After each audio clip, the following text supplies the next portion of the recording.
આમોદ તાલુકાના રોઝા ટંકારિયા પાસે અકસ્માતમાં અંબેટા ગામના યુવકનું ઘટના સ્થળે જ મોત નીપજ્યું છે. અંબેટા ગામનો યુવક ગેસનું કેવાયસી કરવા આમોદ આવતા અકસ્માત નડ્યો. આમોદ તાલુકાના રોઝા ટંકારિયા ગામ પાસે આજ રોજ સવારના 9 કલાકે એક ટ્રક ચાલકે બાઇકને અડફેટે લેતા બાઇક ચાલકનું ઘટના સ્થળે જ મોત થયું હતું.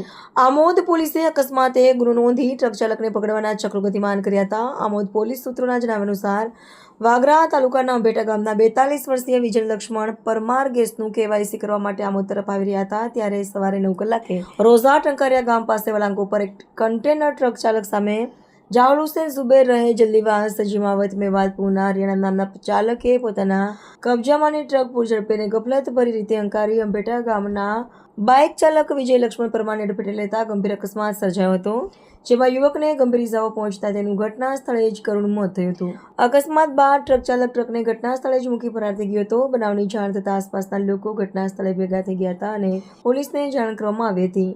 આમોદ પોલીસે મૃતદેહનો કબજો મેળવી સામૂહિક આરોગ્ય કેન્દ્ર ખાતે આમોદ ખાતે પોસ્ટમોર્ટમ અર્થે ખસેડ્યો હતો. અત્રે ઉલ્લેખનીય છે કે મૃતક યુવક દહેજની ખાનગી કંપનીમાં કરાર આધારિત નોકરી કરતો હતો, જેના પરિવારમાં પત્ની તેમજ એક 15 વર્ષ અને એક 13 વર્ષની 2 બાળકી છે, જેથી અંબેટા ગામમાં શોકનો માહોલ છવાયો હતો.